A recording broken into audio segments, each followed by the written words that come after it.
El canciller peruano Héctor Béjar ha anunciado hace unas horas atrás que Perú dejará de ser parte del Grupo de Lima, con lo que de facto desarticula esta gavilla de forajidos que habían constituido este grupo con la finalidad de bloquear diplomáticamente a Venezuela y justificar el bloqueo económico al que está sometida esta nación.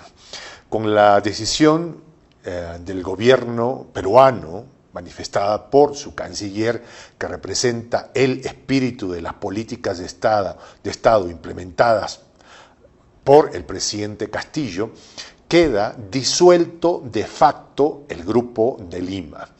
Las declaraciones de Béjar disuelven el Grupo de Lima. ¿Por qué? Porque es evidentemente imposible que siga existiendo el Grupo de Lima si es que Lima no está.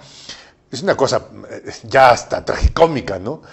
Para los neoliberales. Por supuesto, han quedado al borde del colapso de los chillidos neoliberales que ya eran de esperarse.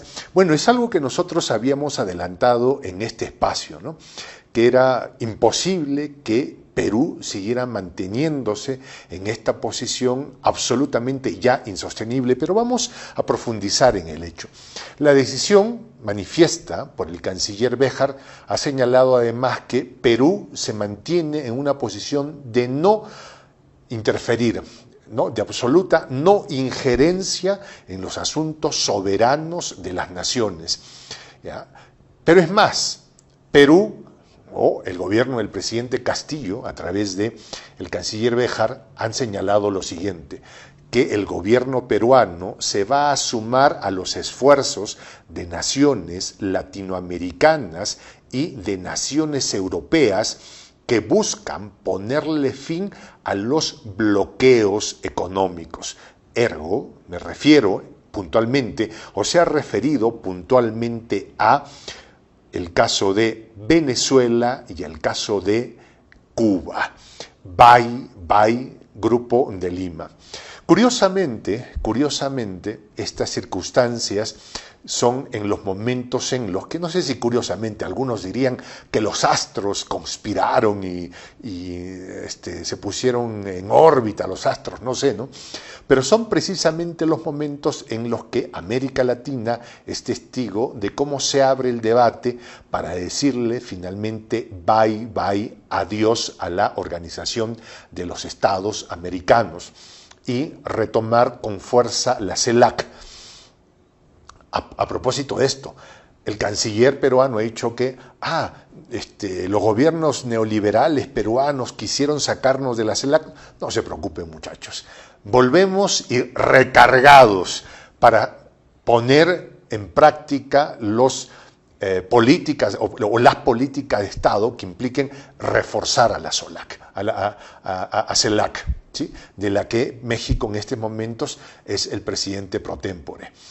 Además, una decisión del gobierno también ha sido la de retirar la solicitud que se había emitido al Congreso de la República, que no había sido aún votada, para que el Perú se retirara de UNASUR. Y por el contrario ha dicho, no, nos quedamos y vamos a hacer todos los esfuerzos necesarios para fortalecer este espacio. A ver, hasta aquí les he narrado los hechos tal cual han sucedido hace algunas horas atrás.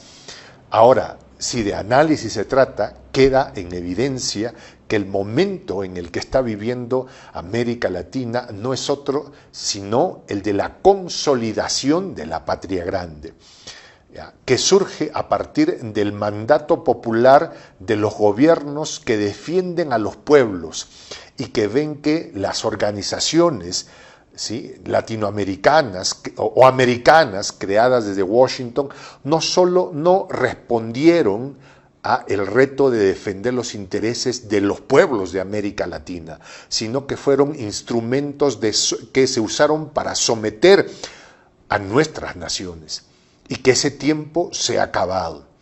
Día con día lo que vemos es un retroceder de los neoliberales en Latinoamérica que están cada vez más desesperados porque ya no saben qué hacer para mínimamente hacer algo para que las voces, el avanzar del pueblo latinoamericano en la construcción de la patria grande no sea una realidad. Acordémonos que cuando se constituye el Grupo de Lima, tristemente, Perú estaba gobernado por el neoliberal Pedro Pablo Kuczynski Godard, un sujeto que, además de ser peruano, tenía nacionalidad estadounidense. Mejor dicho, era un ciudadano estadounidense que además tenía la nacionalidad peruana. Un sujeto que en su casa hablaba en inglés y cada vez que salía a hablar al Perú, hablaba en español. Este sujeto, Pedro Pablo Kuczynski, estando en una conferencia en los Estados Unidos, se refirió a América Latina como un perrito sentado en la alfombra que no molestaba a su amo.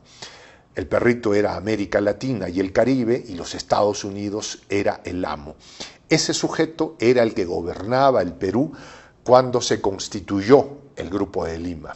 Por supuesto, quienes estaban además en esta aventura de bribones eran, por ejemplo, Macri en Argentina, estaba y aún permanece el zombi de Piñera, estaba Lenín Moreno, que lamentablemente dejó como heredero a su secuaz a Guillermo Lasso, pero digamos que es un hecho anecdótico, ¿no? Estaba Peña Nieto en México, en nuestro querido México, estaba y está en Colombia el señor Duque, pero vemos que a medida que van pasando los años, van decantándose estas posiciones de poder y se están empoderando los hombres y mujeres que defienden de verdad al pueblo y a los intereses de América Latina.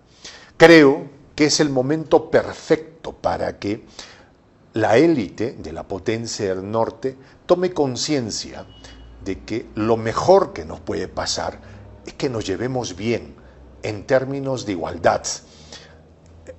Y para utilizar una frase bien gringa, win-win, ganar, ganar, un espacio en la que ellos ganen y en la que América, la patria grande, también ganen. Se acabaron los tiempos en los que ellos y sus corporaciones podían venir, imponernos sujetos como Guaidó, por ejemplo, saquear nuestras riquezas y decirnos qué es lo que deberíamos hacer, ¿ya? Y que debería imponerse los intereses de los Estados Unidos, ¿no? Que ellos tenían todo el derecho de defender sus intereses en nuestra región. Por supuesto que tienen que defender sus intereses, pero los latinoamericanos, los ciudadanos de la patria grande, tenemos la obligación de defender nuestros propios intereses. Qué bueno que el canciller Béjar haya definido que Perú se constituye en una de esas naciones que va a trabajar por la soberanía de los pueblos y en contra del bloqueo económico impuesto de manera unilateral por una potencia sobre una pequeña nación. Y que este esfuerzo no será solo del Estado peruano, ni del gobierno peruano, ni de la Cancillería, sino que intentará unirla a toda esta propuesta latinoamericana e incluso en la que son bienvenidas propuestas europeas. Estamos avanzando y estamos avanzando por buen camino. ¿Cómo no estar feliz? ¿Cómo no estar feliz ante una circunstancia de este tipo? Mi nombre es Juan José El Castillo, el J. Gracias por haber estado en el canal Prensa Alternativa, Voz de la Patria Grande. Suscríbete, activa la campanita y si quieres ayudar a sostener económicamente el canal, puedes hacerlo a través de nuestra cuenta en PayPal. El enlace en la descripción del video.